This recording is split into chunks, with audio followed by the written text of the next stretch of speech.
और बड़ी खबर, सूत्रों का बड़ा दावा है, अगर आरजेडी और महागठबंधन चुनाव जीता तो 3 डिप्टी सीएम होंगे। यह बड़ी खबर है और 3 डिप्टी सीएम होंगे। जीतने पर महागठबंधन के 3 डिप्टी सीएम होंगे। यह बड़ी डेवलपमेंट है। राजद का मुख्यमंत्री 3 डिप्टी सीएम होंगे। वीआईपी पार्टी का डिप्टी सीएम होगा, कांग्रेस का एक डिप्टी सीएम होगा और एक और डिप्टी सीएम होगा। यानी कुल मिलाकर मुस्लिम डिप्टी सीएम, पिछड़ा डिप्टी सीएम और अति पिछड़ा डिप्टी सीएम होगा। यानी यह लगभग ऐलान है और चुनाव में जाने से पहले महागठबंधन ने यह बड़ा ऐलान कर दिया। सतीश के सिंह, ऐसा सूत्रों का दावा है। मैं फिर कह दूं, हाई लेवल सोर्सेस का यह दावा है। अगर इस ऐलान के साथ महागठबंधन जाता है और अभी क्लैरिटी महागठबंधन में कम दिखाई दे रही है, क्या वो भारी पड़ सकती है? क्विकली सतीश। नहीं, मुझे क्या लगता है कि महागठबंधन वाले लेट कट में खेल रहे हैं। लेट कट जानते हैं ना, अंत में कोई एक आध शॉट लग जाए तो वो लेट कट है। जो ये कह रहे हैं वो बड़े अच्छी बातें कर रहे हैं। जैसे उन्होंने 10 सूत्री वो ईबीसी वाला कार्यक्रम दिया, अब 3 डिप्टी सीएम का कह रहे हैं, अब एक ये नौकरियों का हर परिवार से कहा है। लेकिन कब कह रहे हैं ये भी तो बता दें। और अगर बहुत लगा हुआ है, अगर महागठबंधन आई इसमें क्या कहते हैं सत्ता में, अगरे में तो सब मगर हो गया है। तो इनका दिक्कत ये है। मेरा तो सवाल गौरव जी से है, वो जो बोल रहे हैं समझ लीजिए कि भारतीय जनता पार्टी बहुत उसका उल्टा करेगी। नीतीश जी के को ये लोग खाली इस्तेमाल करना चाह रहे हैं। अरे हम तो कहते हैं कि अगर इस्तेमाल कर रहे हैं नीतीश कुमार को, बिल्कुल। और क्या है, आपको लगता है वो चीफ मिनिस्टर उनको बनाएगा? चीफ मिनिस्टर हो सकता है। सुन लीजिए, हम तो पार्टी पे भरोसा करेंगे ना। पार्टी बोल रही है तो पार्टी बोलती है तो कुछ भी। तो अभी पूछे ना कांग्रेस वाले कि भाई एकनाथ शिंदे वाला भी तो ही था। मैं वो उसमें मत जाइए। मैं तो इनसे ये पूछना चाहता हूँ, ये अभी थोड़ा व्यस्त है, ये ज्यादा व्यस्त है। हमको तो लगा कि गौरव भाटिया जी दिखेंगे थाने में, लेकिन इनके कौन से थाने में? अरे वो यूट्यूबर में उनके तो प्रवक्ता सो कॉल्ड दिख रहे हैं। तो थोड़ा इनकी व्यस्तता इधर भी है कि क्या करें नहीं करें। दरअसल ये पूछते हैं, चारा चोर कहते हैं। मैं एक पत्रकार के हैसियत से पूछता हूं, 4 मंत्रियों पर, जिसमें प्रदेश अध्यक्ष बीजेपी का भी इतना बड़ा आरोप लगा है। नीतीश जी ने तेजस्वी से गठबंधन जब तोड़ा था तो यही जमीन वाला मामले पे तोड़ा था। ठीक है, ये भ्रष्टाचार, चारों के इस्तीफे की घोषणा कर देना। ओके गौरव भाटिया, आप पे भरोसा नहीं है, बीजेपी पे भरोसा नहीं है। सतीश के सिंह कहते हैं कुछ भी उलट कर सकती है, बाद में चुनाव के खेल बिगाड़ सकती है। देखिए, सबसे पहले तो अभीश भाई एक ब्रेकिंग न्यूज चलाई है। ब्रेकिंग न्यूज ये चलाई है कि कांग्रेस पार्टी ने कहा तेजस्वी यादव मुख्यमंत्री पद का चेहरा महागठबंधन का नहीं है। ये भी तो ब्रेकिंग न्यूज चला दीजिए कि नकार दिया उन्होंने नकारा। उन्होंने कहा नहीं, तेजस्वी यादव नहीं है। ये भी एक बहुत बड़ी ब्रेकिंग न्यूज है। दूसरी बात, सतीश जी पत्रकार हैं, मैं तो उनका बड़ा सम्मान करता हूं। हमेशा आते हैं, एक अच्छा फ्लेवर देते हैं चर्चा को और बड़ी निष्पक्षता से देते हैं। दूध का दूध और पानी का पानी कर देते हैं। कभी भी अपराधियों के साथ इन्होंने साठगांठ नहीं दिखाई। सतीश जी, इसके लिए मैं कोटि कोटि प्रणाम करता हूं आपका। और इसलिए मैं कहता हूं, 5 बार दोष से लालू प्रसाद यादव जानवरों का चारा खा गए, ये जनता के लिए क्या करेंगे? आप बताइए, आप पत्रकार हैं, आपको भी चिंता होगी। आंकड़ा मांगा जा रहा था, आज ही नीतीश कुमार जी ने बताया है। सतीश जी की बात का जवाब दीजिए। बीजेपी का भरोसा नहीं है। सतीश जी यही कह रहे थे आप? हाँ, बिल्कुल यही कह रहे हैं। बीजेपी का भरोसा नहीं है। नहीं, बिल्कुल ये। अरे भाई, आप मान के चलिए, बीजेपी क्या कहेगी, मैं आपसे कह देता हूं।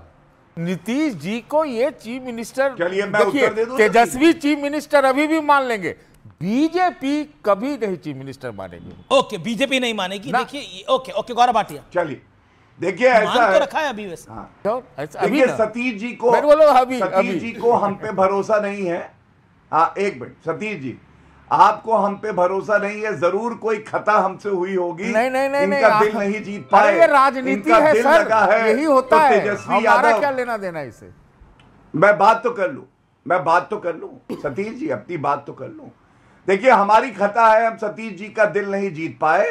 लेकिन जो 5वीं फेल है तेजस्वी यादव, या भ्रमण पे हमेशा रहने वाले राहुल गांधी ने दिल जीत लिया। लेकिन जनता का भरोसा तो भाजपा में है ना, तभी तो हम लोग केंद्र हो या बिहार हो, हम सत्ता में है, जनता की सेवा कर रहे हैं। तो मायने ये रखता है कि जनता का विश्वास किसमें है। और जल्दी सतीश जी का विश्वास भी हमें क्या ये नेगेटिव नहीं जाता? बीजेपी इसको बार बार इशू बनाती है कि राहुल गांधी विदेश में है, देश में चुनाव हो रहा है, क्या ये नेगेटिव नहीं जाएगा आलोक जी? लगता है कि अभी यात्रा करके आए हैं, आप बताइए कौन सा बीजेपी का लीडर है जो 17 दिन तक वहां पर यात्रा करके आया हो? 17 कदम तो कोई चलता नहीं है जी। बिहार के लिए क्या किया उसको बताने के लिए तो इनके पास फुर्सत नहीं है। मोदी जी की रैलियों में तो पता नहीं कहां से 500-500 रुपए देके और सरकारी कर्मचारियों को और आशा बहनों को इकट्ठा करना पड़ रहा है। फिर ये सवाल बीजेपी से छोड़कर बीजेपी वाले कांग्रेस से करते हैं। अच्छा, क्या मायावती अगर बिहार में आती है तो क्या कांग्रेस के लिए स्ट्रेस होगा, चिंता होगी? देखिए, मायावती जी स्वयं अपना अस्तित्व खो चुकी हैं। मायावती पिछले 5-7 साल से जब से बीजेपी की शरण में गई हैं, बीजेपी की शरण में, मैं कह रहा हूं बिल्कुल शरण में है, वो डरी बैठी हैं या क्या कारण है, कौन सी नब्ज पकड़ रखी है। आज हालत यह है कि उत्तर प्रदेश में दलितों के ऊपर मैक्सिमम अत्याचार है और वो उनकी मजबूरी देखिए कि बिहार चुनाव के ऐन समय पर किस तरह से वो बीजेपी की बड़ाई कर रही। बीजेपी उनको घर से नहीं निकलने देना चाहती।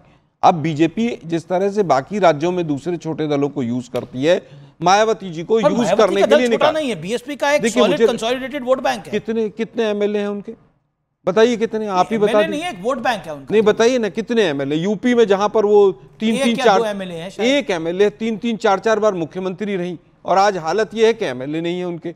पूरी तरह से बीजेपी की भाषा बोल रही है। ओके, सतीश प्रकाश ओवैसी हो, मायावती हो, ये सब तो केजरीवाल हो, ये सब खिलौने हैं बीजेपी के। खिलौने हैं। ओके, राजनीतिक तौर पर ये खेल खेलते हैं। ओके, सतीश प्रकाश, मलूक नागर दोनों कुछ कहना चाहते हैं। सतीश जी। नहीं, देखिए, निश्चित रूप से आरोप लगाएंगे। आज 10 लाख लोग जब निकले हैं लखनऊ की सड़कों पे, तो निश्चित रूप से ये डर का प्रतीक है।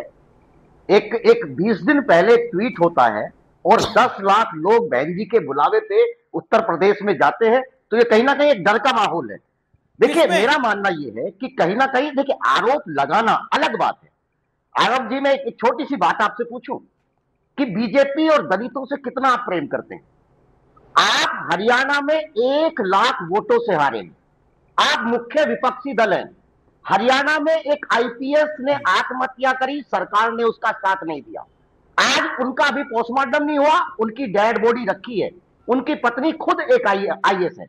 आप मुझे ये बताइए कि प्रमुख विपक्षी दल होने के नाते जब चुनाव आता है तो राहुल गांधी जी के हाथ में बाकायदा एक लाल किताब होती है और वो डरोक्तों को दिखा दिखा के उनकी वोट मांगते हैं। आज आपको नहीं जाना चाहिए था, आपकी पार्टी को आंदोलन नहीं करना चाहिए था। इस देश का दलित जब 11 तारीख को सड़कों के ऊपर निकलेगा, उसके बाद ही आप जाएंगे। लेकिन मेरा कहना यह है कि कभी भी किसी के ऊपर इस तरह की अनगढ़ बातें नहीं करनी चाहिए थी। ये जो रैली हुई है, निश्चित रूप से इसका प्रभाव बिहार के चुनाव पे भी पड़ेगा। आकाश आनंद जी ने जिस तरह का भीड़ और जिस तरह का प्रोग्राम वहां चलाया है, बिहार का चुनाव आकाश आनंद जी के नेतृत्व में लड़ा जा रहा है। इससे पहले बहुजन समाज पार्टी ने, लेकिन आप बीजेपी की मदद करने के लिए लड़ रहे हैं। कांग्रेस ने बोला बीजेपी की मदद करने के लिए लड़ रहे हैं, उसका जवाब क्या है? आप बीजेपी के हाथ का खिलौना है। आप सुनिए, अखिलेश यादव जी ने भी यही बोला। सुनिए, अखिलेश जी ने क्या बोला उसकी जवाब भी देंगे। देखिए, सुनिए, आज योगी सरकार है, उन्होंने सिर्फ इतनी बात करी कि ये जो पार्क थे, क्योंकि बहुत सारे लोग आ रहे थे, उनकी इन पार्कों में आस्था है। उन्होंने योगी जी से निवेदन किया कि इन पार्कों की कमाई से जो पैसा इकट्ठा होता है, सरकार इन पार्कों की मरम्मत कराए। एक बात कही। अखिलेश जी क्या कहते हैं? अखिलेश जी आज मान्यवर काशीराम जी की बात कर रहे हैं, कल मुलायम सिंह जी की पुण्यतिथि है। अगर अखिलेश जी को रैली करनी है तो कल करें ना, और इसके एक दिन बाद रामलाल लोहिया जी